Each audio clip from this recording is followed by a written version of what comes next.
ಸ್ವರ್ಣ ಗೌರಿ ವ್ರತವನ್ನ ಮುಖ್ಯವಾಗಿ ಭಾದ್ರಪದ ಮಾಸದ ಶುದ್ಧ ತದಿಗೆಯಂದು ಆಚರಿಸಲಾಗುತ್ತೆ. ಈ ವ್ರತವನ್ನು ಮಾಡುವ ಮೂಲಕ ಮಹಿಳೆಯರು ಸೌಭಾಗ್ಯ, ಸಮೃದ್ಧಿ, ಸಂತಾನ ವೃದ್ಧಿ ಮತ್ತು ಮನೋ ಇಚ್ಛೆಗಳನ್ನ ಪಡೆಯಬಹುದು ಎಂದು ನಂಬಲಾಗುತ್ತೆ. ಈ ವ್ರತದಲ್ಲಿ ಗೌರಿ ದೇವಿಯ ಮೂರ್ತಿ ಅಥವಾ ವಿಗ್ರಹವನ್ನ ಪ್ರತಿಷ್ಠಾಪಿಸಿ ಪೂಜೆ ಮಾಡಲಾಗುತ್ತೆ.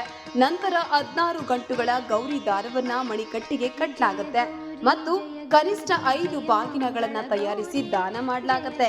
ವ್ರತದ ಆಚರಣೆ: ಶುಚಿಯಾಗುವುದು. ವ್ರತ ಮಾಡುವ ದಿನ ಮುಂಜಾನೆ ಎದ್ದು ನಿತ್ಯ ಕರ್ಮಗಳನ್ನ ಮುಗಿಸಿ ಶುದ್ಧವಾಗಿರಬೇಕು. ಪೂಜೆ ನಿರ್ಣಯ ಹೀಗಿರಬೇಕು: ದೇವರ ಮನೆಯಲ್ಲಿ ಸ್ವರ್ಣ ಗೌರಿ ಪೂಜೆ ಮಾಡುವ ನಿರ್ಣಯ ಮಾಡಲೇಬೇಕು. ಗೌರಿ ಮೂರ್ತಿ ಪ್ರತಿಷ್ಠಾಪನೆ: ಗೌರಿ ದೇವಿಯ ಮೂರ್ತಿಯನ್ನ ಸ್ಥಾಪಿಸಿ ಅದರ ಸುತ್ತಲೂ ಬಾಳೆಕಾಂಡ ಮತ್ತು ಮಾವಿನ ಎಲೆಗಳಿಂದ ಮಂಟಪವನ್ನ ಅಲಂಕರಿಸಬೇಕು. ಗೌರಿ ದಾರ ಕಟ್ಟುವಿಕೆ: ವ್ರತದ ಅಂಗವಾಗಿ 16 ಗಂಟುಗಳ ಪವಿತ್ರ ದಾರವಾದ ಗೌರಿ ದಾರವನ್ನ ತಮ್ಮ ಬಲ ಮಣಿಕಟ್ಟಿಗೆ ಕಟ್ಟಬೇಕು.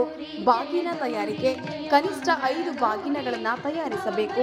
ಪ್ರತಿ ಬಾಗಿನದಲ್ಲಿ ಅರಿಶಿನ, ಕುಂಕುಮ, ಕಪ್ಪು ಬಳೆಗಳನ್ನ, ಕಪ್ಪು ಮಣಿಗಳು, ಬಾಚಣಿಗೆ, ಕನ್ನಡಿ, ಬಾಳೆ ಬಿಚ್ಚೋಲೆ, ತೆಂಗಿನಕಾಯಿ, ಕುಪ್ಪಸ ಬಟ್ಟೆ, ಧಾನ್ಯಗಳು ಮತ್ತು ಅಕ್ಕಿ ಇರಬೇಕು.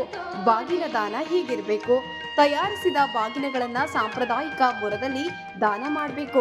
ವ್ರತದ ಮಹತ್ವ: ಸೌಭಾಗ್ಯ ಮತ್ತು ಸಮೃದ್ಧಿ. ವಿವಾಹಿತ ಮಹಿಳೆಯರು ತಮ್ಮ ಸೌಭಾಗ್ಯಕ್ಕಾಗಿ ಗೌರಿ ದೇವಿಯನ್ನ ಪೂಜಿಸುತ್ತಾರೆ. ಸಂತಾನ ಅಭಿವೃದ್ಧಿ: ಈ ವ್ರತವನ್ನ ಮಾಡೋದ್ರಿಂದ ಸಂತಾನ ಅಭಿವೃದ್ಧಿ ಆಗುತ್ತೆ ಎನ್ನುವಂತಹ ನಂಬಿಕೆ ಇದೆ. ದೈವಿಕ ಅನುಗ್ರಹ: ಮಹಿಳೆಯರ ಮನೋ ಇಚ್ಛೆಗಳು ಪೂರ್ಣಗೊಳ್ಳುತ್ತವೆ ಅಂತ ನಂಬಲಾಗತ್ತೆ.